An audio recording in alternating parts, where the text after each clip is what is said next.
2019-এর কাহিনী শুনাইতেছি, দেখি দিলে লাগে কিনা।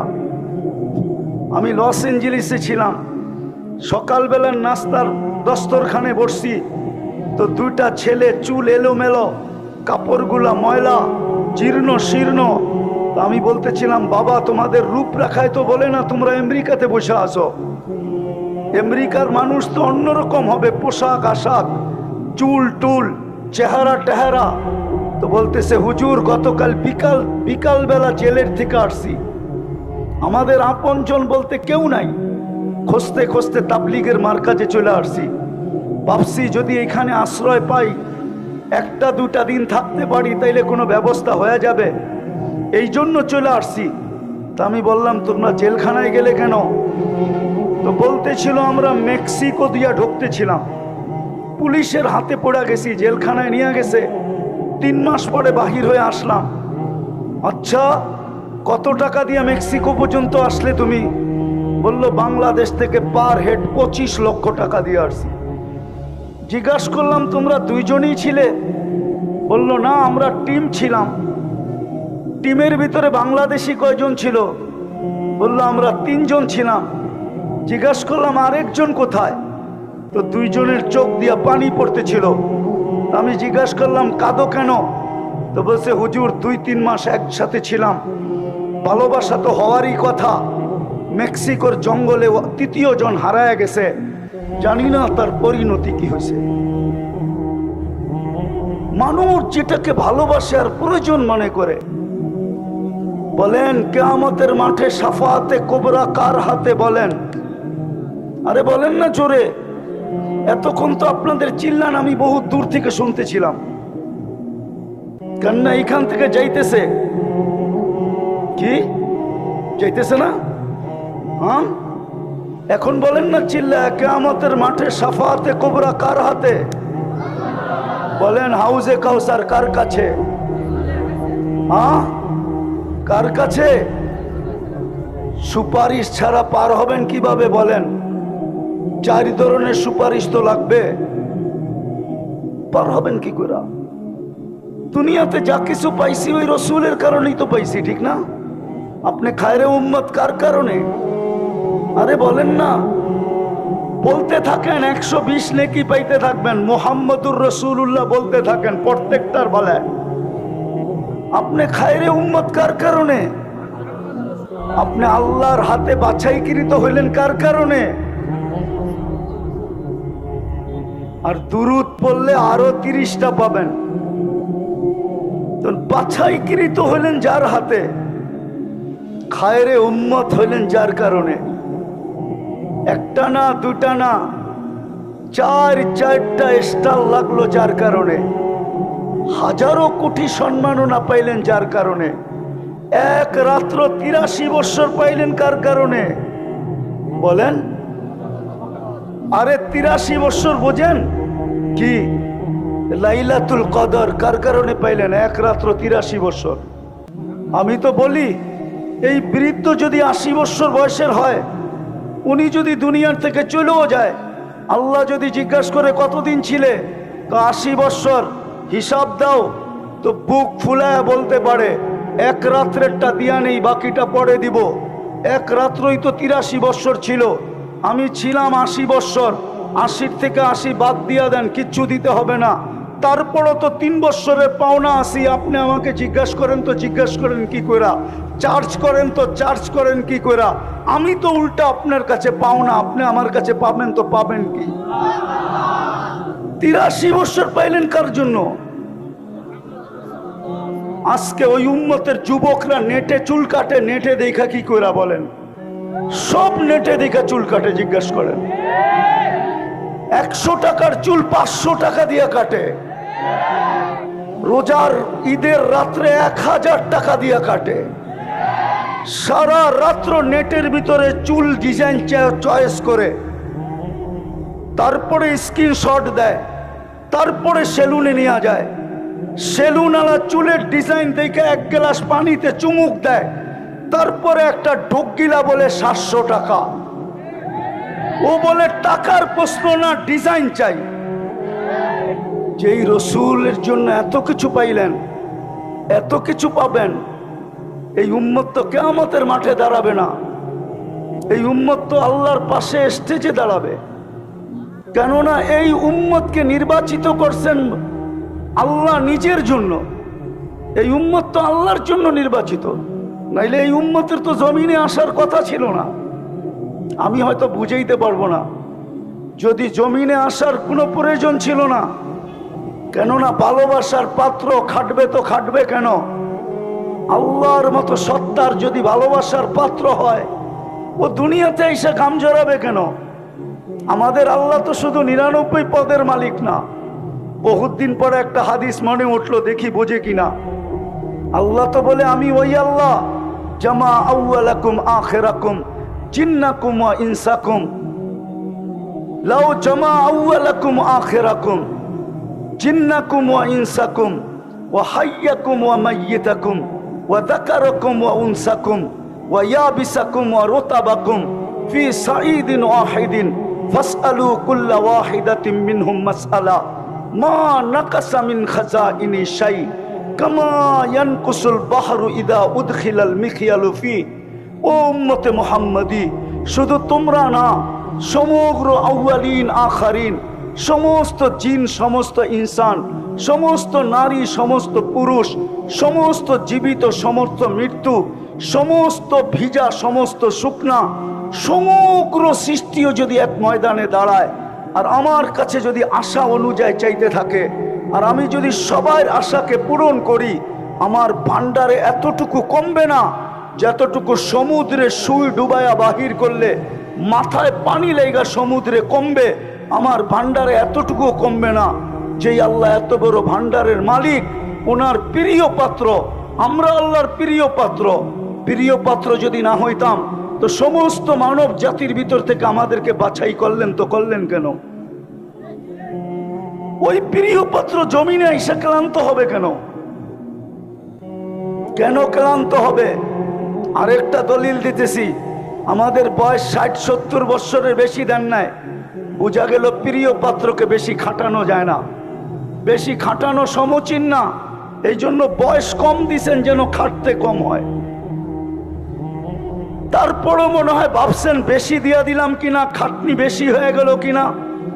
এই জন্য প্রথম 15 বছর ডিসকাউন্ট করছেন, যে যতক্ষণ পর্যন্ত বালেগ না হবে, প্রাপ্তবয়স্ক না হবে, কলমের বিরুদ্ধে চলবে না, নিষ্পাপের খাতায় লেখা রাখো 15 বছর বাদ। তারপরও যা রইল, ভাবছেন এটাও বুঝি বেশি হয়ে গেছে, প্রিয় পাত্রকে বেশি খাটানো হয়ে যেতেছে কিনা। তারপরে আবার ঘোষণা দিছেন, যতক্ষণ তুমি ঘুমাবা, চাই সৌদি যুবরাজের মতো 27 বৎসর ঘুমাইতেছে। সৌদি এক যুবরাজ আছে, 27 বৎসর ধরে বর্তমানে ঘুমাইতেছে। কত বৎসর বলো? তোলাবারা ফতুয়া দিতে পারবা? ওর বিরুদ্ধে কলম চলে? ও জীবিত, ও যদি ভালো হয়ে ওঠে তাইলে ওকে নামাজ কাজা করতে হবে? আরে বলো না কেন? কলম ওর থেকে উঠানো। আমরা যতক্ষণ ঘুমানো থাকি ততক্ষণ কলম আমাদের বিরুদ্ধে যায় না, মাফ। তাইলে রইল কতটুকু? এটা কেন দিছেন? আল্লাহ আমাদেরকে নিজের জন্য নির্বাচিত করছেন। বলবেন কিভাবে? কোরআন বলে, সুহাদা আলান নাস, কিয়ামতের দিন তোমাদেরকে সাক্ষী হিসাবে দাঁড় করাবো। যেদিন বিচার কার্য করব, ওই দিন তোমরা আমার পক্ষে সাক্ষী দিবে। বিদায় আল্লাহ আমাদেরকে নিজের জন্য নির্বাচিত করছেন।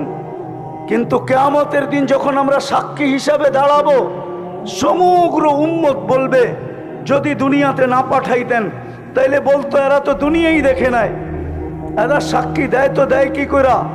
এই জন্য আল্লাহ আমাদেরকে সামান্য সময়ের জন্য দুনিয়া একটু পাড়ায়া যাওয়ার জন্য পাঠাইছেন। পাড়ায়া, কালকে যদি কেউ প্রশ্ন উঠায় যে এরা দুনিয়া দেখছে কিনা, তো আল্লাহ যেন আমাদের পা উঠায় দেখায় দিতে পারে, এই যে দেখ পায়ে মাটি লাগানো আছে, এরা দুনিয়া পাড়ায় আসছে।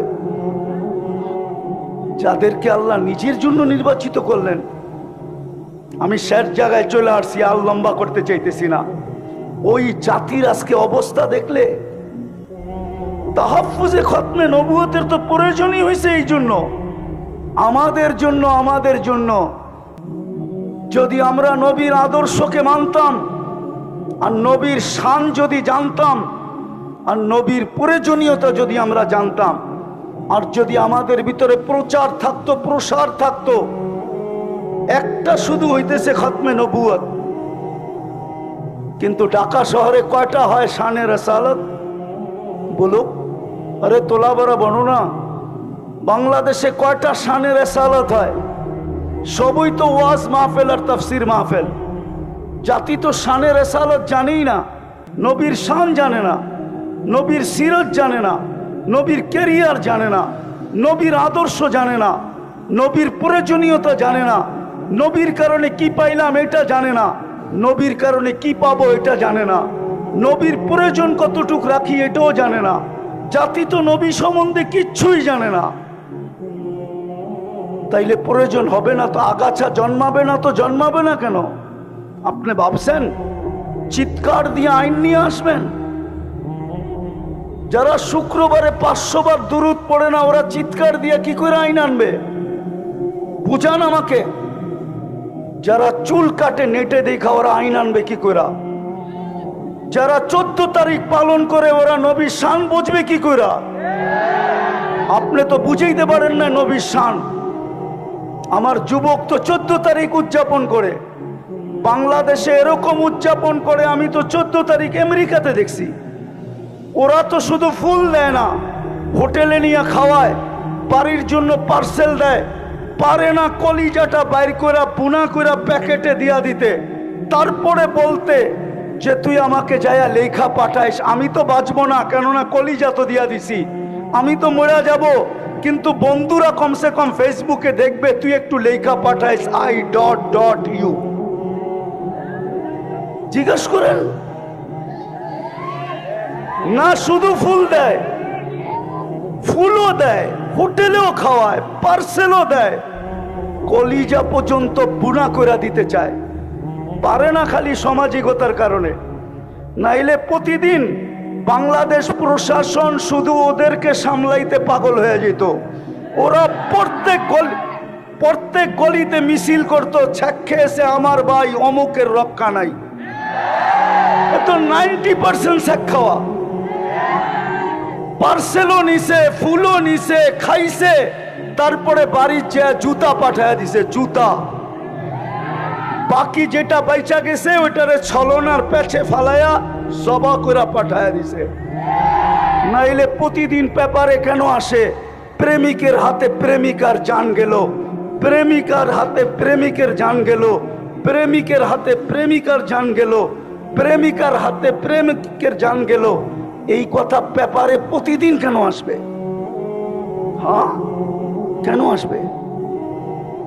বিদায় আজকে প্রয়োজনীয়তা বোঝা দরকার। যুবক, পায়ে হাত দিয়া বলি, এই মজমার পায়ে হাত দিয়া কসম খোদার একটা আয়াত দিয়া শেষ করতেছি। রওজায়ে আতহারের উপর একটা আয়াত লেখা আছে, ওয়ালাউ আন্নাহুম ইয যালামু আনফুসাহুম। আপনার উম্মত যখনই গুনাহ করবে, আর যখনই গুনার পরে কোনো পর্বে লজ্জিত হবে, সুম্মা জাউকা, আর আপনার কাছে আসবে, আস্তাগফিরুল্লাহ, আমার কাছে মাপ চাবে। বন্ধু, আমি ওর দিকে তাকাবো না, গুনাহ কি করলো এটার দিকে তাকাবো না। কোরআন আমাকে বলে ওয়াস্তাগফারা লাহুর রাসূল, আমি তো বন্ধু আপনার দিকে তাকাবো। আপনি যদি পক্ষে হন তো মাফ করে দিব, আর আপনি যদি পক্ষে না হন তো মাফ করব না। না না না না। তাহাফুজে খতমে নবুয়তের প্রয়োজন কেন হলো? তাহাফুজ বোঝেন? রাসূলুল্লাহ সাল্লাল্লাহু আলাইহি ওয়াসাল্লাম যে খাতামুন নবিয়্যিন, সমস্ত নবীদের অর্থাৎ নবুয়তের ঘরের যে তালা, খাতাম মানি তালা, এই ঘর থেকে বাহির হইতেছিল, সর্বশেষ আল্লাহ তালা মাইরা দিছেন, যার কেউ বাহিরও হবে না, কেউ ঢুকবেও না। সত্য এটাই। এটাকে বুঝার প্রয়োজন কেন? আর এটাকে তাহাফুজেরই প্রয়োজন কেন? মানুষকে তো আল্লাহ বাধ্য করেন না। যদি দেখতে দেখি তাহলে মানুষকে তো আল্লাহ বাধ্য করেন না। বাধ্য যদি করতেন তাইলে এক ব্যক্তিকে আল্লাহ অস্তিত্ব দিল, সবকিছু দিল, 24 ঘন্টা আল্লাহ ওকে সুরক্ষা করে, লালন পালন করে, রক্ষণাবেক্ষণ করে। ও টকশোতে বসে আল্লাহর বিরুদ্ধে বলে তো বলে কি করে? আল্লাহ কি দুর্বল? আল্লাহ কার নাম? আরে বলেন না, আল্লাহ কার নাম? আরে বলে তো না, আল্লাহ কার নাম? আল্লাহ নামটা কার? হ্যাঁ, আল্লাহ নামটা হলো শুধু আল্লাহর না। আল্লাহ নামটা কার? আল্লাহ নামটা হলো যিনি রহমান, যিনি রহিম, যিনি মালিক, যিনি কুদ্দুস, যিনি সালাম, যিনি মুমিন, যিনি মুহাইমিন, যিনি আজিজ, যিনি জব্বার, যিনি মুতাকাব্বিরুল খালিকুল বারিউল মুসাব্বিরুল গফফারুল কহ্হারুল ওয়াহাবুর রাজ্জাকুল ফাত্তাহুল আলিমুল কাবিদুল বাসিতুল খাফিদুর রাফিউল মুইসুল মুদিল্লুস সামিউম বাসিরুল হাকামুল আদলুল লতীফুল খবীরুল হালিমুল আযীমুল গফুরুশ শাকুরুল আলিকুল কবীরুল হাফিজুল মুকিতুল হাসিবুল জলিলুল করিমুর রকিবুল মুজিবুল ওয়াসি আল হাকিমুল ওয়াদুদুল মজিদুল বাঈসুশ শাহীদুল হকুল ওয়াকিলুল কবিকুল মতিনুল ওয়ালিকুল হামিদুল মুসি আল মুবদি আল মুঈদ আল মুহয়ি আল মুমীত আল হাইয়্যু আল কাইয়্যুম আল ওয়াজিদ আল মাজিদ আল ওয়াহিদ আল আহাদ আল সামাদ আল কাদির আল মুক্তাদির আল মুকদ্দম আল মুআক্খার আল আউয়াল ওয়াল আখির আল যাহির ওয়াল বাতিন আল ওয়ালি আল মুতাওয়ালি আল বাররু তাওয়াব আল মুনতাকিম আল আফু আর রউফ মালিক আল মুলকি যাল জালালি ওয়াল ইকরাম আল মুকসিত ওয়াল জামি ওয়াল গনি ওয়াল মুগনি আল মানি আদ দার আল নাফি আল নূর আল হাদি আল বদি ওয়াল বাকি আল ওয়ারিস আর রশিদ আস সাবুর জাল্লে জালালু। 99 পদের মালিকের নাম হলো আল্লাহ। একটু অ্যানালাইসিস করেন, যান 99টা পদের মালিক যিনি, উনিকে উনি অস্তিত্ব দিল, 24 ঘন্টা রক্ষণাবেক্ষণ করেন, লালন পালন করেন। 24 ঘন্টা কাঠটা খাই, কাঠটা ব্যবহার করি। হ্যাঁ, আরে বলেন না, 24 ঘন্টা অক্সিজেনকে দেয়, কার অক্সিজেন ব্যবহার করি? কতটুকু? 550 litre per day per head ব্যবহার করি। 1,60,000 বার শ্বাস প্রশ্বাস নেই। 36 বার ডেলি কিডনিকে ডায়ালিসিস করেন, অথচ বিজ্ঞান পার ডে একবার পারে না করতে। সপ্তাহে 5 দিনের ঊর্ধ্বে পারে না। 7 দিন পারার কোনো টেকনোলজি আসে নাই। ওই আল্লাহর বিরুদ্ধে টকশোতে বৈশা বলবে না? বলে না? আল্লাহ তো প্রতিবাদ করে না। আল্লাহ ইচ্ছা স্বাধীনতা দিছেন দেখা কিচ্ছু বলে না, শুধু ইচ্ছা স্বাধীনতা দিছেন। তাও 5টা দিছেন, বেশি দেন নাই। বেশি দিলে কি করতো আল্লাহই জানে। প্রথম স্বাধীনতা দিছেন শিক্ষাগত, যেই কোনো শিক্ষায় মানুষ শিক্ষিত হইতে পারে, আল্লাহ বাধা সৃষ্টি করবে না। দ্বিতীয় পেশাগত, তৃতীয় মত আদর্শগত। নাইলে অস্তিত্ব দিবে আল্লাহ, আর ও টকশোতে বৈশা বলবে গড ইজ নাথিং, নাউজুবিল্লাহ, আল্লাহ বলতে কিছু নাই। এটা কোনোদিন সম্ভব হতো না। চতুর্থ স্বাধীনতা দিছেন, সমর্থ থাকলে দুনিয়ার যেই কোথাও বাস করা যায়। শুধু সমর্থ থাকতে হবে। সমর্থ বোঝেন? সমর্থ কি? হ্যাঁ, ঢাকায় বাসায় বলে পাত্তি, পাত্তি। পাত্তি থাকলে দুনিয়ার যেই কোথাও বাস করা যায়। আর পঞ্চম স্বাধীনতা দিছেন, কণ্ঠনালীতে রু আসার পূর্ব মুহূর্ত পর্যন্ত যেমন খুশি তেমন চলা যায়, কিচ্ছু বলবে না। হ্যাঁ, দুটা শব্দ বলবে, নাযিরুন কাইফা তা'মালুন, এটা হাদিসের শব্দ। শুধু দেখতে থাকবো তুমি করো কি। আর কোরআনের শব্দ হলো ফান্তাযিরু ইন্নী মাআকুম মিনাল মুনতাযিরিন, অপেক্ষা করো, আমিও অপেক্ষায় আছি। তুমি সীমা রেখায় পা দিতে দেরি, তোমাকে ছো মারতে দেরি করব না। সীমা রেখায় বোঝেন তো? যেটা বুঝাইতেছিলাম, তাহাফুজে খতমে নবুয়তের প্রয়োজন কেন, আর এটা কিভাবে হওয়া উচিত ছিল। কিন্তু আমার সমাজ তো চিৎকারে বিশ্বাসী, চিৎকারে বিশ্বাসী আমার সমাজ, শুধু চিৎকারে। আমি জানি আমার পূর্বে যারা করে গেছেন ওনাদের পরে আমার বয়ান খাওয়ার মতো না, কেন আমি ঠান্ডা মানুষ, তো আমি তো চিৎকার দিতে জানি না। এর আগে আপনারা খুব চিৎকার দিছেন, গরম ছিল সুরা মাঠ, ঠিক না? আমি গরমে বিশ্বাসী না, আমি ঠান্ডায় বিশ্বাসী। কোল্ড ম্যান, আমি ঠান্ডা মানুষ।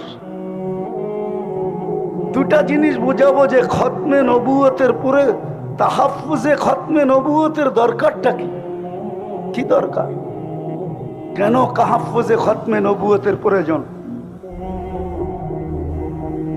কেননা আমরা যা কিছু পাইছি, এই উম্মত যা কিছু পাইছে, যত বৈশিষ্ট্য এই উম্মতের আছে, কোরআন বলেন হাদিস বলেন, সমস্ত বৈশিষ্ট্য যার কারণে পাইছি, উনি হইলেন মোহাম্মদুর, পুরা বলেন মোহাম্মদুর, বললে 120 নেকি পাওয়া যাবে। খতমে নবুয়তে তো চলে আসছি, ঠিক না? খতমে নবুয়তের এইখানে আমাকে একজন বলুক যে আজকে শুক্রবারে 500 বার দুরূদ পড়ছে। একজন তোলা বা হাত উঠায় বলুক, একজন দেখা যাবে 500 বার দুরূদ পড়ছে, 500 বার। অথচ হুকুম ছিল শুক্রবার পুরা আমাকে দিয়া দাও। যান, যাত্রাবাড়ি মাদ্রাসা বেশি দূরে না, বড় কাছে, একটু পিছে গেলেই মাদ্রাসার দেওয়ালে ধাক্কা লাগবে। ওইখানে হাদিস জিজ্ঞাসা করেন, ভুল বলতেছি না সঠিক বলতেছি? আল্লাহর রসুল বলছিল শুক্রবারে আমার উপরে বেশি বেশি দুরূদ পড়ো, তোমাদের আমল নামা শুক্রবারে আমার সামনে পেশ হবে, আমি যেন দুরূদের সংখ্যাটা সবচেয়ে বেশি দেখি। কিন্তু একজনও 500 বার দুরূদ পড়ে নাই, 1000 তো দূরের কথা। অথচ 24 ঘন্টা ছিল, পার ঘন্টায় যদি 100 বার পড়তো, তাহলে 24 ঘন্টায় 2400 বার পড়া উচিত ছিল। তাইলে খতমে নবুয়ত নিয়ে খেলবে না তো খেলবে কি নিয়া বলেন? যখন দেখতেছে আপনি দুরূদ পড়েন না, তো ভাবতেছে এটা এমন প্রয়োজনীয় জিনিস না। যদি প্রয়োজনীয় হইতো, যেটা প্রয়োজনীয় হয়, মানুষ তো লিবিয়ার থেকে সমুদ্র পথে ইউরোপে যাওয়ার জন্য 20 থেকে 30 লক্ষ টাকা দিয়া জানের বাজি পর্যন্ত নেয়। ও জানে no risk no game, risk না নিলে আমি গেম করতে পারবো না। কতজনের তো কবর হয়ে গেল। বিদায় শেষ কথা, যদি এই জীবনটাকে আল্লাহর কাছে গ্রহণযোগ্যতা পর্যন্ত পৌঁছাইতে চাই, তাইলে মোহাম্মদুর রসুল্লাহ ছাড়া এই জীবনটা আল্লাহর কাছে গ্রহণযোগ্যতা পর্যন্ত পৌঁছবে না। আরেকটা কথা যুক্তিসঙ্গত বলতেছি, এই মজমার কাছে কেউ যদি খতমে নবুয়তের বিরুদ্ধে বলতে চায়, কোন নবীকে প্রমাণ করতে চায় যে না মুহাম্মদুর রাসূলুল্লাহর পরেও যেই ধরনের নবীর কথাই বলুক, শত ধরনের শব্দকে চেঞ্জ করে বলবে যে উনি ডাইরেক্ট নবী না, এরকম নবী তেরকম নবী, যত ধরনের শব্দই ব্যবহার করুক, ওকে প্রথম জিজ্ঞাসা করেন যে আগে আমাকে একটা প্রমাণ দাও। ইদ আখাযাল্লাহু মিসাকান নাবিয়্যিন, যখন আল্লাহ নবীদের প্রতিশ্রুতি নিছিলেন, নবীদের সেমিনার করছিলেন আরশের নিচে, যেখানে শ্রোতা ছিল সমস্ত নবী, শ্রোতা ছিল সমস্ত নবী, বক্তা ছিলেন আল্লাহ, আলোচ্য বিষয় ছিল দুইটা, মুহাম্মদুর রাসূলুল্লাহর প্রতিশ্রুতি এবং শান। তো আল্লাহ বলছিলেন, লাম্মা আতাইতুকুমুল কিতাব ওয়াল হিকমা, আমি যখন তোমাদেরকে কিতাব এবং হিকমত এবং নবুয়ত দিব, সুম্মা ইয়াতিকুম রাসূল, তারপরে আমার বন্ধু আসবে। যদিও রসুল 313 জন, কিন্তু শব্দটা আল্লাহ কারো জন্য ব্যবহার হইতে দেন নাই। 313 জনের ভিতরে 312 জন আসছেন বটে, কিন্তু কোথাও পাওয়া যায় না কারো ব্যাপারে শব্দে রসুলটা ব্যবহার করছেন। যেদিন বন্ধু আসছে ওই দিন বন্ধুর কলেমার ভিতরে এটাকে ফিট করছেন। এই জন্য কিতাবে পাওয়া যায় ইব্রাহিম আলাইহিস সালাম রসুল বটে, কিন্তু লা ইলাহা ইল্লাল্লাহ ইব্রাহিমু খলিলুল্লাহ। মুসা আলাইহিস সালাম রসুল বটে, কিন্তু লা ইলাহা ইল্লাল্লাহ মুসা কালিমুল্লাহ। ঈসা আলাইহিস সালাম রসুল বটে, কিন্তু কালেমা লা ইলাহা ইল্লাল্লাহ প্রথমটাকে ঠিক রাখছেন, পরেরটা চেঞ্জ করছেন, ঈসা রুহুল্লাহ। কিন্তু যখন বন্ধু আসছেন তো প্রথমটা ঠিক লা ইলাহা ইল্লাল্লাহ, পরেরটা হলো মুহাম্মাদুর রাসূলুল্লাহ। তো প্রশ্ন, যদি কেউ কোনোদিন কোনো ধরনের কোনো শব্দের রসুল বুঝাইতে চায় তো আগে প্রশ্ন করেন ওকে, যে তুমি যার ব্যাপারে বলতেছিলা আগে আমাকে প্রমাণ করো উনি ওই সম্মেলনে ছিল কিনা।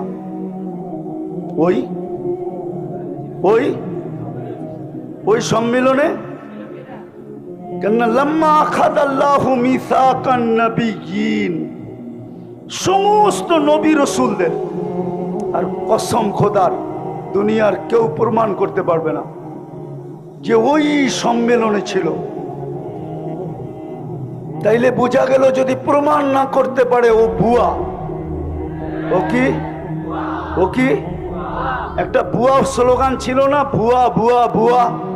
তাইলে ও কি? ও কি? ও ভুয়া, ও 2 নম্বর, ও 22 নম্বর, ও নম্বর ছাড়া। ও কি? ও কি? ও নম্বর ছাড়া, ওর কোনো নম্বর নাই। তো যেটা বুঝাইতেছিলাম দিলে গাইথা নেন। ইচ্ছা স্বাধীনতা দিছে বিদায় আজকে অনেক কিছু করা যায় যুবক, কিন্তু অচিরে ইচ্ছা স্বাধীনতাটা হরণ হবে। যদি হরণ না হইতো তাহলে আল্লাহ যুবকদের কানে ডেলি ধ্বনি দিতেন না। যুবকদের কানে ডেলি ধ্বনি দেন, আওয়াজ দেন, শাবাব লা ইয়াক্তারুকা শাবাবুকা। যুবক, যৌবনের তরঙ্গ যেন তোকে বিমুখ না করে। কাম্মে সাব সাবাকা কাইলাল মউত। প্রতি মাসেই তো 2-4টা অ্যাক্সিডেন্ট এই রাস্তায় হয়। কত যুবককেই তো এই রাস্তায় ঘোড়ার উপর থেকে উঠাইল। সর্বপ্রথম যেদিন হানিফ ফ্লাইওভার যেই দিন উদ্বোধন হইল, ওই দিন তো যুবক ভাবছিল যে আমি সেলফি দিয়া সারা বন্ধুদেরকে তাক লাগায় দিব, কিন্তু ও তো ঘোড়ার পিঠেই বসা ছিল। ঘোড়া চিনো? ঘোড়া, ডিজিটাল ঘোড়া চিনো? ডিজিটাল ঘোড়া, অ্যানালগ না, এটা ডিজিটাল ঘোড়া। আগের ঘোড়ায় কাশ খাইতো, এখনকার ঘোড়ায় তেল খায়। ও তো ঘোড়ার পিঠেই বসা ছিল। কি উদ্বোধনের দিন অ্যাক্সিডেন্টে মারা যায় নাই? না, যায় নাই। শুধু হানিফ ওভার ফ্লাইওভার তো না, পদ্মা সেতু যেদিন উদ্বোধন হইল ও তো ভাবছিল যে শুধু বন্ধুদেরকে তাক লাগাবো না, সারা দুনিয়াকে তাক লাগাইয়া দিব। ও তো ঘোড়ার উপরেই বসা ছিল, ঠিক না? উঠায় নিছেন না, নেন নাই? যার কারণে 1.5 বৎসর বাইকালাদের আশায় জলাঞ্জলিত হইতেছিল, যে চাইছিল বাইক নিয়ে পদ্মা ব্রিজ একবার ঘুরে দেখা আসবে, কিন্তু 10 বৎসর পর্যন্ত পাবন্দি ছিল। শুধু যাইতো পদ্মা ব্রিজের কাছে, পাঙ্কা মনটা ফিরা নিয়ে আবার ফিরা চলে আসতো, ঠিক না? শুধু একজনের কারণেই তো। আল্লাহ তো এটাই বুঝাইতেছে, শাবাব লা ইয়াক্তারুকা শাবাবুকা। দুনিয়ার যা আমলে তাকুক, আজকে আমার কথা শোনেন, মুহাম্মদুর রাসূলুল্লাহ ছাড়া পার হওয়া যাবে না। মুহাম্মদুর রাসূলুল্লাহ ছাড়া পার হওয়া যাবে না। মানবে না ওলামা, নাইলে বলছিলেন তো এটাই সত্য, কাসসামতুল কিয়ামাতা কিসমাইন। বন্ধু, কিয়ামতের মালিক আমি বটে, কিন্তু রাজা আপনি রাজা। বাদশাহ মুহাম্মদুর রাসূলুল্লাহ সাল্লাল্লাহু আলাইহি ওয়াসাল্লাম। কিয়ামত দুই ভাগে ভাগ। আনতা তাকুলু উম্মতি আনা আকুলু রহমতি, আনতা তাকুলু উম্মতি আনা আকুলু সালতুতা, আনতা তাকুলু উম্মতি আনা আকুলু শাফি তুশাফা, আনতা তাকুলু উম্মতি আনা আকুলু লা ইউখসিকা ফি উম্মতিক, আনতা তাকুলু উম্মতি আনা আকুলু সাউফা ইউতিকা রাব্বুকা ফাতারদা। কিয়ামতের মাঠ মুহাম্মদুর রাসূলুল্লাহ, মুহাম্মদুর রাসূলুল্লাহর কিয়ামতের মাঠ। যুবক, তোমাদের পায়ে ধরি, ফিরে আসো। নবীর একটা আদর্শ হলো নিজের জীবনের সঙ্গী বানাও, নাইলে দাঁড়াও। তোমরা দাঁড়ানো ব্যতীত হবে না। হুজুরদের চিৎকার কারো কানে যায় না। যদি যাইতো তাহলে অনেক চিৎকার হয়েছিল, কিন্তু আলহামদুলিল্লাহ সুম্মা আলহামদুলিল্লাহ, যদিও নাকি আমি স্বাধীনতার দিন ছিলাম না। আমি জুলাইয়ের 18 তারিখে চলে গেছি দেশ থেকে। আমার ইংল্যান্ডের সফর ছিল। 5 তারিখ ফজরের আগে, সুবে সাদেকের আগে আমার ফ্লাইট ছিল ক্যানাডা। আমি যখন ক্যানাডা এয়ারপোর্টে নামছি টরন্টোতে, তো সাথীদেরকে দেখতেছিলাম একটু বেশি মাত্রায় উৎফুল্ল। জিজ্ঞাসা করতেছিলাম, তোমরা এত খুশি কেন? তো বলছে, হবে না কেন, দেশ তো স্বাধীন হয়ে গেল।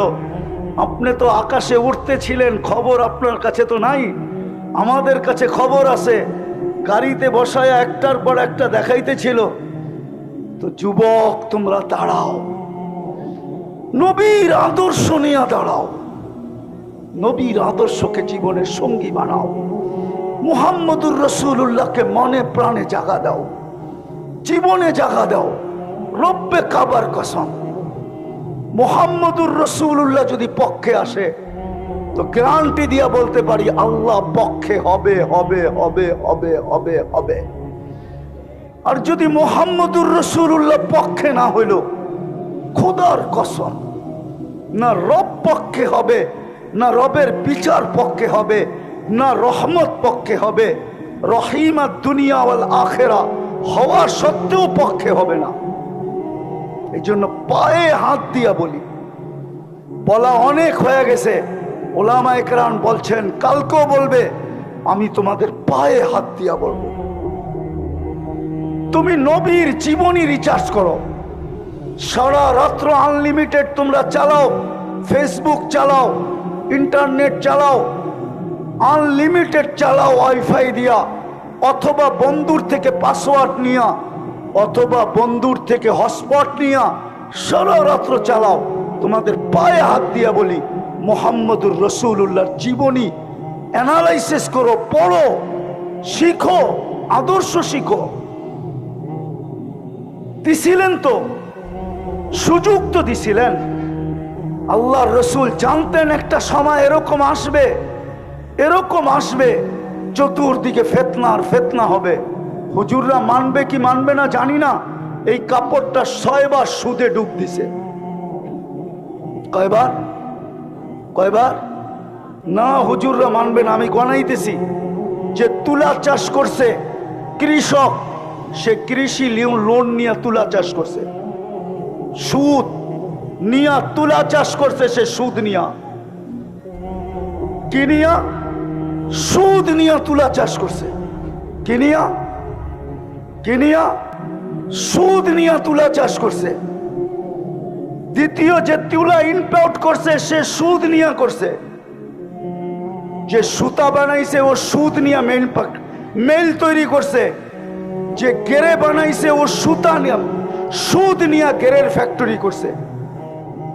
গেরের থেকে যে ফিনিশিং করছে, আরে ডাইং করছে, ও সুদ নিয়া ফ্যাক্টরি করছে। ডাইং এর পরে 6 নম্বরে যে ফিনিশিং করে বাজারজাত করছে ও পর্যন্ত সুদ নিয়া করছে। 6 বার সুদে ডুব দিছে, 6 বার। জমানাটা বড় খতরনাক। বিদায় কনসিডারও করছিলেন, বিদায় চলে আসছে মৌলানা আমাদের চেয়ে সর্বলাইনে বড় উঠতে। আমি ওনাদের সামনে কিচ্ছুই না, বসায় রেখা বয়ান লম্বা করার প্রয়োজনও মনে করি না। বিদায় পায়ে হাত দিব তোমাদের যুবক। আমি এই হুজুরদের পায়ে হাত দিব না, আমি এই যুবকদের পায়ে হাত দিব। জীবনে একটা আদর্শকে নবীর সঙ্গী বানাও। পারবা? পারবা সঙ্গী বানাইতে? পারবা? নামাও নামাও, নবীর আদর্শ শিখো, ক্যারিয়ার শিখো, লাইফ স্টাইল শিখো, নবীর আদর্শ অ্যানালাইসিস করো, পড়ো। শুধু নেটের ভিতরে সারা রাত্রে ঘুরো না। 2 মিনিট হইলো নবীর জীবনী পড়ো, 2 মিনিট পড়ো নবীর জীবনী, আদর্শ পড়ো, 2 মিনিট পড়ো। তোমাদের পায়ে হাত দিয়া বলি, আমার বিশ্বাস তোমাদের দিলে যদি নবীর মোহাব্বত একবার ঢুকলো তাইলে তোমরা জয় ছিনায় আনতে পারবে। এটা আমার 100-তে 100 বিশ্বাস আছে। অসম্ভবকে তোমরা সম্ভব করে দুনিয়াকে দেখাইতে পারছো। সারা দুনিয়া যেটা চায় যে কাদিয়ানি অমুসলিম ঘোষিত হোক, ওটা ওই দিন সম্ভব হবে যেই দিন এই যুবকের দিলের ভিতরে মুহাম্মদুর রাসূলুল্লাহর ভালোবাসার ফোয়ারা জাগবে। যতদিন পর্যন্ত তোমাদের দিলে আল্লাহর রসুলের ভালোবাসার ফোয়ারা জাগবে না, ঝর্ণা জাগবে না, অতদিন পর্যন্ত আমাদের চিল্লানে কিচ্ছু হবে না। আমি বিশ্বাস করি তোমাদের চিল্লানে কাজ হবে।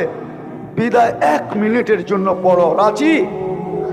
হ্যাঁ, সর্বশেষ সবচেয়ে বড় আদর্শ আমি হুজুরদেরকে বলতেছি না, তোমাদেরকে বলতেছি। যা খুশি তা করো, আমার কোনো আপত্তি নাই। কেননা আল্লাহ আমাকে তোমাদের উপরে দারোগা বানায় পাঠায় নাই। লাস্তা আলাইহিম বিমুসাইতির। কিন্তু তোমাদেরকে পায়ে হাত দিয়া বলবো, নামাজ ছেড়ো না। পড়বা নামাজ 5 ওয়াক্ত পাক্কা। আল্লাহ আমল করার তৌফিক দান করেন। ওই ফেরাউনের বাড়ির কাজের মহিলা তার কবর থেকে 2500 বৎসর পরে কোনোদিন সুগ্রাণ বাহির হতো না। আজকেও রাখা আছে, জর্ডানে যান না। আমি ঘুরে আসছি, আপনারাও ঘুরে আসেন। আমি তো ঘুরা জিনিসই, চোখে দেখা জিনিসই আপনাদের সামনে রাখতে চাইতেছি। আমি দেখা আসছি, আপনারাও দেখা আসেন। জর্ডানে ওই মাস্টার কবর রাখা আছে, জর্ডান আর মিশরের বর্ডারে রাখা আছে। জান আজকেও তার কবর থেকে সুঘ্রাণ বাহির হতেছে। আল্লাহ রসুল জিজ্ঞাসা করছে কতদিন বাহির হবে? বলে ইলা ইয়াউমিল কিয়ামা, কিয়ামত পর্যন্ত বাহির হতে থাকবে। সে কোনো উচ্চাঙ্গের মহিলা ছিল না, কোনো ফার্স্ট লেডি ছিল না, কোনো উচ্চাঙ্গের মহিলা ছিল না, কোনো আধুনিক যুগের মহিলা ছিল না, বড় শিক্ষিত দীক্ষিত ছিল না। ফেরাউনের বাড়ির কাজের মহিলা ছিল। আর ফেরাউনও কোনো আমাদের সমাজে, আমাদের চোখে কোনো বড় ব্যক্তিত্ব ছিল না। রাজা ছিল বটে, কিন্তু তার মতো এরকম নাফরমান দুনিয়াতে আসেও না, আর কিয়ামত পর্যন্ত আসবেও না। দুনিয়ায় কেউ তার মতো দাবি করে না, আর করবেও না। সেই একমাত্র দাবি করছিল, আমি শুধু খোদা না, খোদারও বাবা।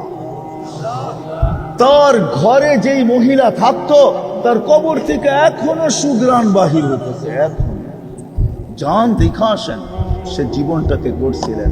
যদিও কোরবানি তাকে দিতে হয়েছে, বড় ত্যাগ তাকে স্বীকার করতে হয়েছে।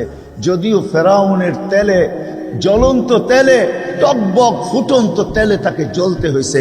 শুধু নিজেকে একা জ্বলতে হয় না, 2 মেয়েকে নিয়ে জ্বলতে হয়েছে।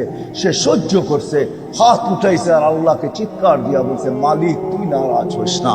এরকম ফেরাউন কুঠি নারাজ হয়ে যায়, আমার কিছু আসে যায় না, কিন্তু তুই নারাজ হইলে দুনিয়াও যাবে, আখেরাতও যাবে। আমি চাই না তুই নারাজ হস, তাইলে আমার জীবন করো বিফলে যাবে। তো আল্লাহ তার দোয়া মাইনা নিছেন। যদিও তাকে কোরবানি দিতে হয়েছে, কিন্তু আজও সুগ্রাণ বাহির। আল্লাহ রসুল সুগ্রাণে দাঁড়াইতে বাধ্য হয়েছেন। ও মেরে দোস্ত, এরকম হাজারো উপমা হাদিস থেকে নিয়ে আসা যাবে। বেলাল কালো হইতে পারে, কিন্তু জীবনটা গড়ছে বিদায় আজকেও রাদিয়াল্লাহু তাআলা আনহু বলতে আমরা বাধ্য। আজকেও বক্তারা বেলালি আজানের নকল করে আপনাদেরকে কাদাইতে পারে, বেলালি আজান শোনায় আপনাদেরকে কাদায় দেয়, আপনাদেরকে ওয়াহ ওয়াহ নেয়, কিন্তু বেলালের আজান তো বেলালের আজানই। ইনশাআল্লাহ একদিন শুনবো বেলাল রাদিয়াল্লাহু তাআলা আনহুর আজান, আমরাও শুনবো। কিয়ামতের মাঠে আল্লাহ ওনার কাছে আমল নামা চাবেন না, বলে বরং আল্লাহ অনুরোধ করবেন, আযদিন লানাল ইয়াউমা ইয়া বেলাল, আজকে একটা আজান শোনায় দে। তোর আজান কিরকম ছিল দুনিয়া শোনক, তোর আওয়াজ কিরকম ছিল শোনক। বেলাল কিয়ামতের মাঠে আমাদেরকে আজান শোনাবে, বাস এতটুকুই তার হিসাব কিতাব। আল্লাহ বলবে একটা আজান শোনায় দাও, বাস আজান শেষ হবে, আল্লাহ রসুলের বোরাক আনা হবে, আল্লাহ বলবে খুদ সুক ইলাল জান্নাহ, বেলাল তুমি এটা রশি ধরো, চলো জান্নাতে। বেলাল জীবনটাকে গড়ছিলেন, রাবিয়া জীবনটাকে গড়ছিলেন বিদায়, নাহলে রাবিয়ার বাড়ি তো আমার এই চোখে দেখা। আমি গত বছর আপনাদেরকে মনে হয় বলছিলাম, রাবিয়ার বাড়ি আমি 6 বার দেখছি, 6 বার। রাবিয়া কৃত দাসী ছিল, কৃত দাসীর আবার কি মর্যাদা। ইউথোপিয়া তার বাড়ি ছিল। আজকেও সার্চ দেন না, যুবকদেরকে বলতেছি নেটে সার্চ দিয়া দেখো ইথিওপিয়ার মানুষগুলোকে দেখলে কেমন দেখা যায়। এক তো রং নাই, কালো রং তো নাই, সাথে সাথে ঢংও নাই, কোনো ঢং দিয়ে আল্লাহ তাদেরকে তৈরি করেন নাই। আফ্রিকার ইথিওপিয়ার মানুষগুলা, রাবিও ওইখানেরই ছিল, কৃত দাসী ছিল, কালো ছিল, 33 বছর বয়সে দুনিয়ার থেকে চলে গেছে, যাওয়ার আগেই সে বিধবা হয়ে গেছে। আজকেও 2500 বুক স্টলে চলে যান, কোনো ইসলামিক বইয়ের দোকান থাকলে চলে যান, আর জিজ্ঞাসা করেন রাবিয়ার একটা জীবনী আমাকে দাও। যদিও সে বলবে রাবিয়া বসরিয়া, রাবিয়া বসরান না, আসলে ইথিওপিয়ার। সে তো ওইখানে বিক্রি হয়েছিল, ওইখানে তার জীবন কাটছে, এই জন্য বসরা নামে সে পরিচিত। আসলে তার বাড়ি বসরা না, আসলে তার বাড়ি হলো ইথিওপিয়া। ওই রাবিয়ার নামের বই কোনো ভাষায় এরকম নাই যে না লেখা হয়েছে, রাবিয়ার জীবনী না লেখা হয়েছে। আমাদের বাংলা ভাষায়ও আছে, যান আপনাদের এখানে, যান 2500-এ কোনো ইসলামিক দোকান থাকলে ওইখানে আপনি রাবিয়ার জীবনী পাবেন। এই গ্রামও 2-4টা ঘরে পাওয়া যাবে, মা বোনরা উঠে নিয়ে আসে রাবিয়ার জীবনী পড়ার জন্য। হায় হায়, রাবিয়া তো কোনো উচ্চাঙ্গের মহিলা ছিল না, কোনো আপডেট মহিলা ছিল না, কোনো শিক্ষিত মহিলা ছিল না, কোনো আমাদের মতো এরকম উচ্চমানের ঘরের মহিলা ছিল না, কি তো দাসী ছিল, কিন্তু জীবনটা করছিলেন বিদায়। আমরা চলবো সবাই, সবাই আমরা যাত্রী। আসেন, লম্বা আর করার ইচ্ছা আমার নাই, সবাই আমরা যাত্রী, যাত্রা আমাদের চলমান, যেই কোনো মুহূর্তে এটার পরিসমাপ্তি করতে পারে। আল্লাহ জানায় দেন নাই কাউকে, মেশিন তো তৈরি হয়েছে, আমাকে আমেরিকা চিনাইতে হবে না। আমি তো গত মাসে 23 তারিখে আসছি আমেরিকা থেকে, আমাকে দুনিয়ার উন্নত বিশ্ব চিনাইতে হবে না। আমি তো চষতে চষতে কসম খোদার আমার জুতা শেষ, দাড়ি পাকায় ফেলছি, এখন আর প্লেনে উঠতে মনে চায় না। বডির ভিতরে এখন আর ওই ফিটনেস নাই, কেননা যারা প্লেনে চাকরি করে ওদেরকে বৎসরে 2 বার ফিটনেস চেক করতে হয়, বডি ফিটনেস বলে এটাকে। যেরকম গাড়ির ফিটনেস লাগে, এরকম প্লেনে যারা চাকরি করে ওদেরও ফিটনেস লাগে, বডি ফিটনেস লাগে, বডি ঠিক আছে কিনা বৎসরে 1 বার হলেও করতে হয়। আমার বডি আর এখন দুনিয়া চষতে চষতে এখন আর অনুমতি দেয় না, আমি দুনিয়া চষি। এই জন্য চষা হিসাবে বলতেছি, দুনিয়া এখন পর্যন্ত আবিষ্কার করতে পারে নাই। হ্যাঁ, আগে তো থার্মোমিটার ছিল, মুখে ঢালতে হইতো বা বগলের নিচে দিতে হইতো, তাইলে জ্বর দেখা যেত। এখন আর ওইটার দরকার হয় না, প্রত্যেক এয়ারপোর্টে লাগানো আছে, হাইফাই মার্কেটে লাগানো আছে, করোনার কারণে বহু জায়গায় লাগানো আছে, এমনকি আমেরিকার অধিকাংশ মসজিদে লাগানো আছে। মুসল্লিও জানে না, সে যাইতেছে, একজন মনিটরিং করতেছে, সে যাইতেছে, ফ্লাশ হইতেছে, তার তাপমাত্রা কতটুকু বৈশা বৈশা কামরায় দেখতেছে, যার দেখতেছে তাপমাত্রা বেশি জ্বর, তাকে ওইখানেই থামায়া দিতেছে, থামো, তুমি ভিতরে ঢুকবে না, তোমার জ্বর আছে, হইতে পারে তা করুণও হইতে পারে, তোমার দ্বারা আরো 10 জন আক্রান্ত হইতে পারে, তাকে ওইখানেই থামায়া দেওয়া হয়। এতটুকু মেশিন পর্যন্ত এখন আবিষ্কার হয়ে গেছে যে আপনি জানবেনও না, আপনার জ্বর বহুত দূর থেকে মেপা নিবে, অগোচরে মেপা নিবে। এখন আর মুখের ভিতরে ঢুকাইতে হয় না, এখন আর বগলের নিচে দিতে হয় না। দুনিয়া উন্নত হয়েছে বটে, কিন্তু কোনো মেশিন এখনো আবিষ্কার হয় নাই, কোনো অ্যাপস এখনো আসে নাই। আমাদের যুবকরা এক এক অ্যাপস নামায় নেয়, আরে বোঝো তো আমার কথা, বোঝো তো তোমরা, না বুড়ারা না বোঝো, তোমাদের তো বোঝার কথা। কোনো অ্যাপস এখনো আবিষ্কার করতে পারে নাই যেটার ভিতরে আঙ্গুল দিলে বলে দিবে আমি কবে মরবো, ঠিক না? কোনো দিন আবিষ্কার হবে না। আমাদের যাত্রার পরিসমাপ্তি কখন ঘটবে, এই জন্য সূর্য ডেলি চিৎকার দিতে দিতে ওঠে, যদিও তার চিৎকার আমাদের কারো কানে আসে না। খোদার কসম সে চিৎকার দেয়, আনা ইয়াউমুন জাদীদ, আমি নতুন দিন, আলা আমালিকা শাহিদ, আমার আলোতে তুই যা করবি যুবক সব আমার কাছে রাখা আছে, সবগুলা সাক্ষী আমি নিজে দিব।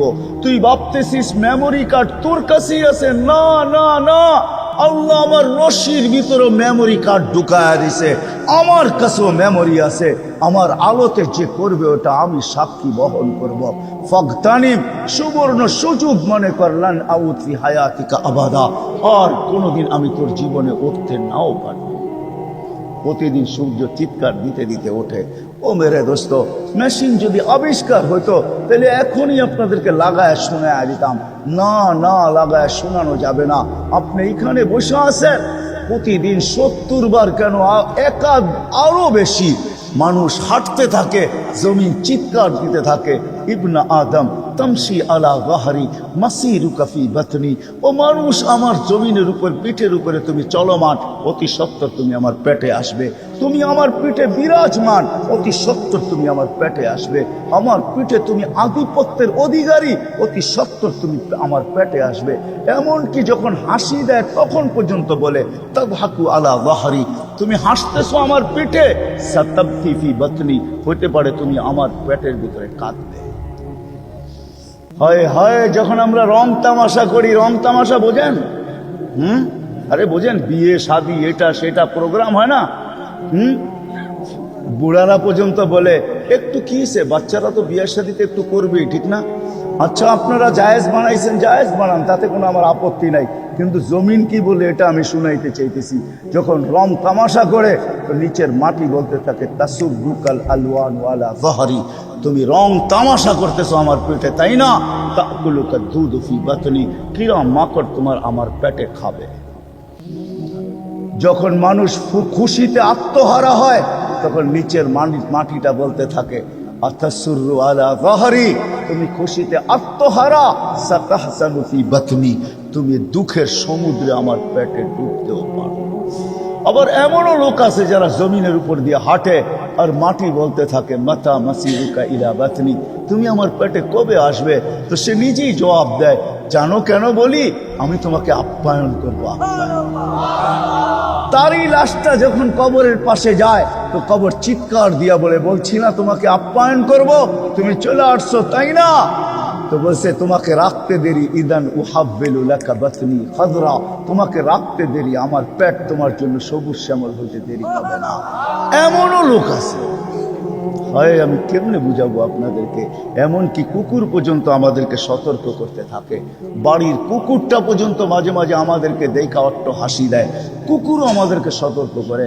বাইজিদ বুস্তামি রহমতুল্লাহ আলাইহি নিজে লেখছেন, উনি নিজে বলছেন, কুকুর যখন ঘেউ ঘেউ করতে থাকে, শুধু ঘেউ ঘেউ করতে থাকে না, কুকুর অপরিচিত মানুষকে দেখলেই ঘেউ ঘেউ করে, যাকে 2-4-5 বার দেখা ফেলছে, যাকে 2-4-10 বার সতর্ক করা হয়েছে, আর তাকে দেখলে কোনো আওয়াজ করে না, লেজকে গুটায় দেয়। তখন মনে মনে বলতে থাকে, তোকে বহু সতর্ক করছি, আর প্রয়োজন মনে করি না। কিন্তু নতুন কাউকে দেখলেই সে আওয়াজ করা শুরু করে। আসলে সে আওয়াজ করে না, সে বলে, ইবনা আদম আনকিদ নাফসাকা মিন গাযাবিল জব্বার, ও মানুষ তুই তোকে আল্লাহর গজব থেকে বাঁচা না, লিআন্নাকা উকুদুন নার, কেননা তুই যদি না বাঁচাইতে পারলি তো জাহান্নামের ইন্ধন তুই হবি। কিয়ামতের দিন তো আমাকে হুকুম করা হবে, আমি মাটি হয়ে যাব, আমি তোর মতো ইন্ধন হব না। এই জন্য যাত্রা আমাদের সবার চলমান, আমরা আখেরাতের যাত্রী, পরিসমাপ্তি মৌত এসে ঘটায় দিবে। প্রস্তুতির ক্ষেত্র এটাই, এইখানেই সময় পাওয়া যাক আর না যাক, ব্যস্ততা যতই বেশি হোক, ক্ষেত্র কিন্তু এটাই, এইখানেই মূল্য পাওয়া যাবে। ওইটা ক্ষেত্রও না, ওইখানে সময় পাওয়া গেলে মূল্যও পাওয়া যাবে না, আর ওই আখেরাত আমাদের ক্ষেত্রও না। মানুষ সময় বহুত পাবে, কবরে 30,000 বৎসর পাবে, কিয়ামতের মাঠে আল্লাহ তার না করায় দেখ 50,000 বৎসর কেটে যাবে।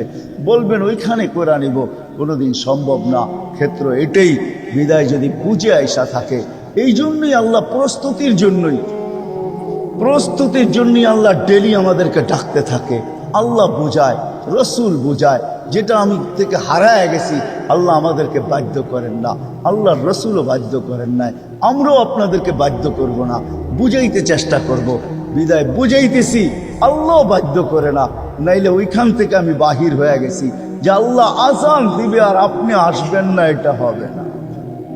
আপনি বলবেন আমি রতি, আল্লাহ বলবে তুমি রতি না, মা আম্মাহিনা। এই জন্য এক বাদশার কথা মনে উঠলো, ইয়াজিদ বিন মুহাল্লাব ইসলামী জগতের বিরাট বড় প্রতাপশালী বাদশা ছিলেন। মালিক ইবনে দিনার রহমতুল্লাহ আলাইহির জামানায় ছিলেন। তো একদিন বাহির হইতেছিলেন, ঘরের থেকে বাহির হইতেছিলেন। আর রাজা বাদশারা যখন বাহির হয় তখন তো দুনিয়া দেখতেই থাকে ওনারা কিভাবে বাহির হয়। একা একই বাহির তো হয় না, সামনে পিছিয়ে ডাইনে বামে লোকজন থাকে। তো মালিক ইবনে দিনার উঁচু জায়গার থেকে দাঁড়ায় দাঁড়ায় দেখতেছিলেন। যখন বাদশার চোখে চোখ পড়ছে তো উনি একটু বেঁকা চোখে দেখছেন। বেঁকা চোখ বুঝেন? একটু ক্রিটিসাইজ মূলক অঙ্গিতে দেখছেন। তো বাদশার ডাইকা পাঠাইছে, এদিকায়, তুমি কি আমাকে চিনো না? তো বলছে আমি তোমার চেয়ে তোমাকে ভালো চিনি। তো বাদশাহ কাইপা উঠছে। বাদশাহ ছিল, প্রতাপশালী ছিল, কিন্তু বেয়াদব ছিল না, আদবওয়ালা ছিল। আলেম ওয়ালামা আল্লাহওয়ালাদেরকে আদব করতেন, আদবওয়ালা ছিলেন। বলছে কি করে হইতে পারে আমার চেয়ে তুমি আমাকে ভালো ছিল?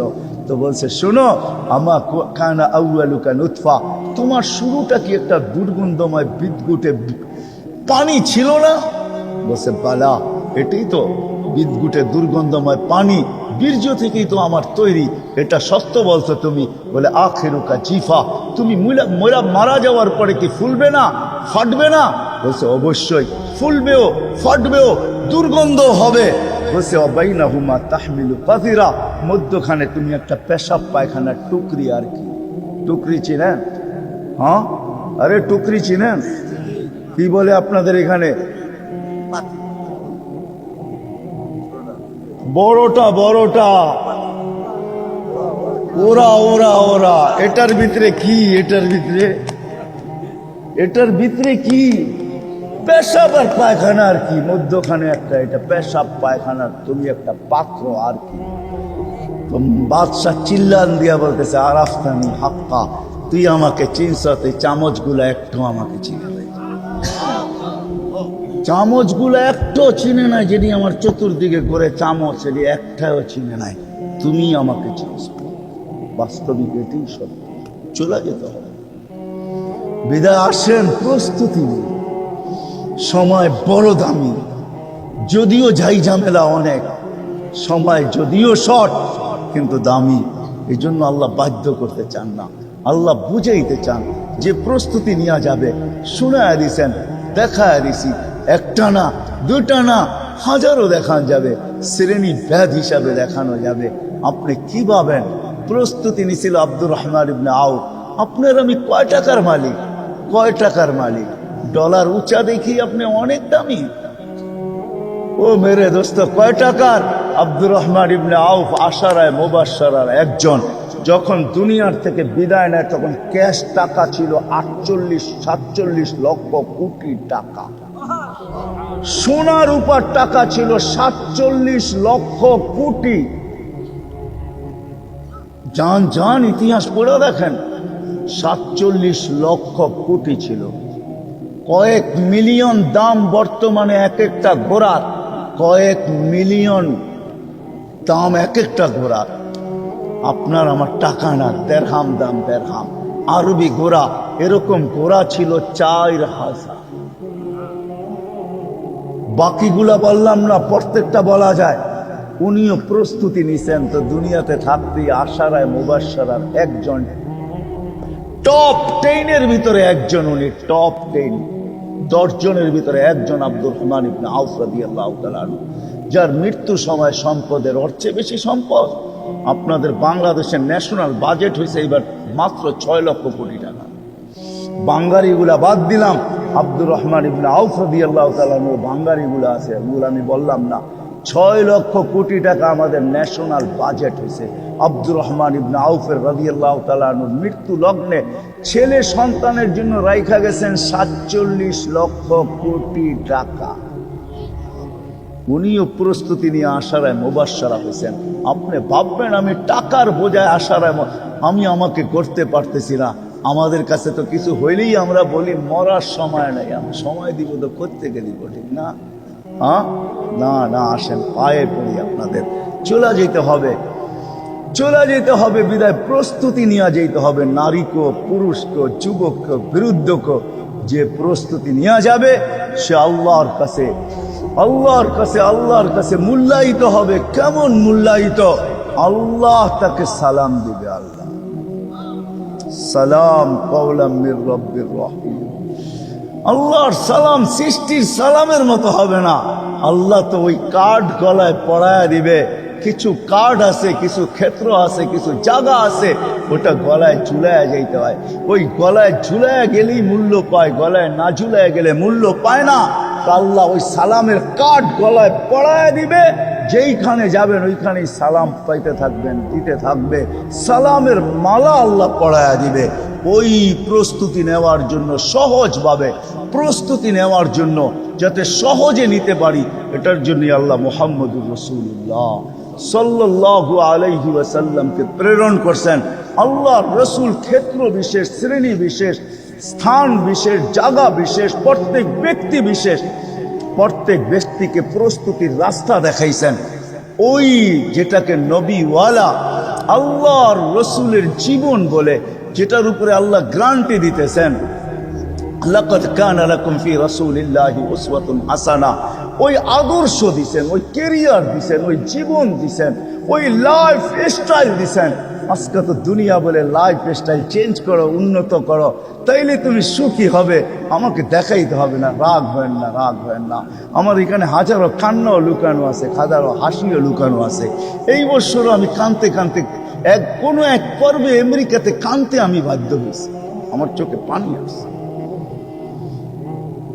পানি আসছে। আমার এখানে কান্নাও আছে, হাসিও আছে। আমাকে কোনো জিনিস দিয়ে বুঝাইতে চেষ্টা করেন না। আমি তো চোখে দেখতে দেখতে দেখতে দেখতে দেখতে দেখতে আমার চোখের আলো কইমা আসতেছে। এই জন্য বুঝাইতে চাইতেছি আপনাদেরকে, মেরে দোস্ত, মেরে দোস্ত, এটাই সত্য। লাইফ স্টাইল চেঞ্জ করলেই, উন্নতি হলেই আমরা সুখী হব এমন না। আল্লাহ মুহাম্মদুর রাসূলুল্লাহ সাল্লাল্লাহু আলাইহি ওয়াসাল্লাম এক লাইফ নিয়ে আসছেন, এক জিন্দগি নিয়ে আসছেন, এক আদর্শ নিয়ে আসছেন, এক তরিকা নিয়ে আসছেন, এক জীবন নিয়ে আসছেন, এক জীবন গড়ার পদ্ধতি নিয়ে আসছেন। এটা যে গ্রহণ করবে সে দুনিয়া তো সুখী হবে, আখেরা তো সুখী হবে।